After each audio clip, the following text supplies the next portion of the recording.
2013 model, di ba? Hello mga kabuks. Meron lang po tayong i-share dito. Ford Everest 2.5 2013 model. Ang problema, kapag nasa biyahe si boss at medyo high RPM or medyo mabilis na yung kanyang takbo, biglang namamatay ang makina. Ang code pala na nabasa natin dito, P0093, fuel large leakage. Ito ang pinalitan natin mga kapukso. SCV, Sanction Control Valve. Hindi ko lang naipakita na yung pag-scan natin. Bali, i-shortcut na lang po natin mga kabuks. Ito yung luma. Kita po ninyo yung pyesa na yan sa ilalim. Yan. Bali, naikabit na natin yung bago. Tapos naipatakbo na rin namin ito. Na-test drive na din. Siguro mamaya ipatakbo natin ulit.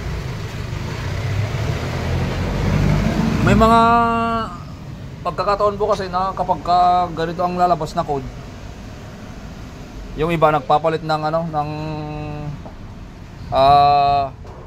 high pressure pump or yung supply pump.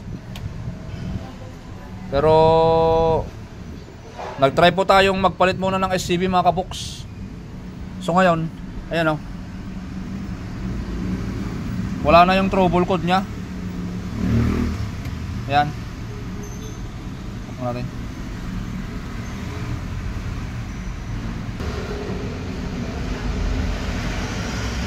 You know, there is no DTC. Okay mga kabuks. Ayun nga, shinare lang po natin. Baka kasi ma-encounter po ninyo. P0093 yung kanyang trouble code. Ito lang po yung pinalitan natin. I-drive test natin ulit para may kapakita naman po namin sa inyo. Andito na po tayo ulit mga kabuks sa may highway para maipakita din po sa inyo. Kasi kanina nakailang testing na din po kami. From Makati, nakarating na po ito ng Bikutan. Ayan, papuntang Paranaque mga kabuks. Kailangan mapatakbo natin ng 100 kph o sobra pa. Kailangan natin kips. Ayan 80 kph tayo. Kasi dati kapag ididiin mo ang kanyang accelerator, biglang humihina tapos namamatay na. Medyo traffic lang mga kabuks, kaya hindi po tayo masyadong try natin dito.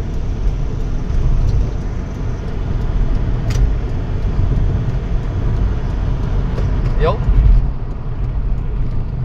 Ayos mga kabuks, masasabi ko pong okay na to dahil nakailang test drive na po kami. Para lang po makita nyo din, kaya binidyohan po natin.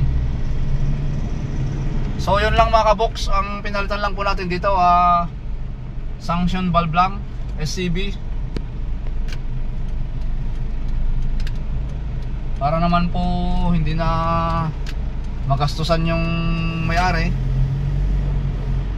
Dahil ang sabi ay papalitan na namin ng ng supply pump or high pressure pump. Kaya lang nag-try muna tayo sa SCV mga kabuks. Baka sakaling ma-encounter po ninyo, para meron lang po kayong guide. Maraming salamat po sa inyo sa patuloy po ninyong pagsuporta sa amin mga kabuks. Thank you po sa tiwala. Peace. Bye bye.